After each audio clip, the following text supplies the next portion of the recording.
Hello दोस्तों, कैसे हैं आप फ्रेंड्स। आज का वीडियो शुरू करने से पहले मैं आपको एक सेंटेंस को जर्मन लैंग्वेज में बताना चाहता हूँ। वी गेट्स इस ईनन।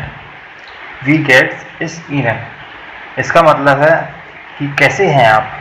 Hope so that you are all good and doing good. Now friends, आज का ट्यूटोरियल मैंने जर्मन लैंग्वेज के आर्टिकल्स के बारे में बनाया है। फ्रेंड्स, एक इम्पॉर्टेंट बात मैं आपको बताना चाहता हूँ कि जर्मन भाषा को सीखने के लिए आपको धैर्य रखने की ज़रूरत है। अगर आपने जर्मन लैंग्वेज के ग्रामेटिकल रूल्स को दूसरी लैंग्वेज से कंपेयर किया तो आपको सीखने में ज़्यादा समय लगेगा। अब आप अपनी स्क्रीन पर देखिए, जर्मन आर्टिकल्स 3 प्रकार के होते हैं। पहला डेफिनेटिव, दूसरा इनडेफिनेटिव और तीसरा नेगेटिव। यहाँ गौर करने वाली बात है कि हम वी को जर्मन में एफ प्रोनाउंसिएट करते हैं, इसलिए नेगेटिव को नेगेटिव कहेंगे। हम प्रत्येक ऑब्जेक्ट को जर्मन में आर्टिकल से प्रोजेक्ट करेंगे। दोस्तों, डेफिनेटिव आर्टिकल किसी चीज़ के होने या निश्चितताओं को बताती है, जैसे डेयर वोल्फ, दैट मीन्स एक भेड़िया, जो कि एक पुल्लिंग शब्द है। इसी प्रकार डी शोकोलाड, that means the chocolate. Chocolate शब्द जर्मन में फेमिनाइन वर्ड या फेमिनाइन शब्द माना जाता है। 10 आथो, इसका मतलब है द कार, जो कि जर्मन में एक न्यूट्रल वर्ड है। बात करते हैं इंडेफिनेटिव आर्टिकल की। ये आर्टिकल तब यूज करते हैं जब किसी चीज़ में कोई अनिश्चितता दिखाई दे। फॉर एग्जांपल, आइन बाउम है। आइन बाउम है, इसका मतलब एक पेड़। आइन फ्राउ, दैट मीन्स एक औरत।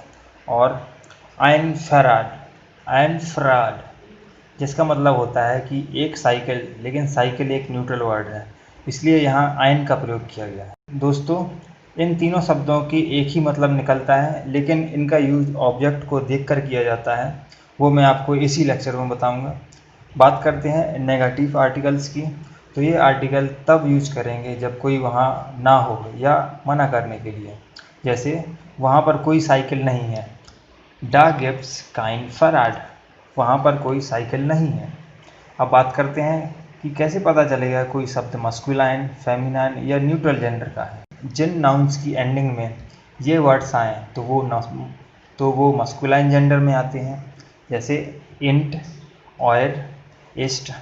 फ्रेंड्स, किसी भी जर्मन वर्ड के लास्ट में ये शब्द मिलने पर उस शब्द को हम मस्कुलाइन जेंडर कहेंगे। सिमिलरली, हाइट, काइट, उंग, इयॉन, ई, साफ्ट, एट, इट, उर, किसी वर्ड के अंत में आने का मतलब है कि वो वर्ड फेमिनाइन जेंडर है। और ऐसे शब्दों के पहले हम डी, आइने या काइने आर्टिकल्स लगाते हैं।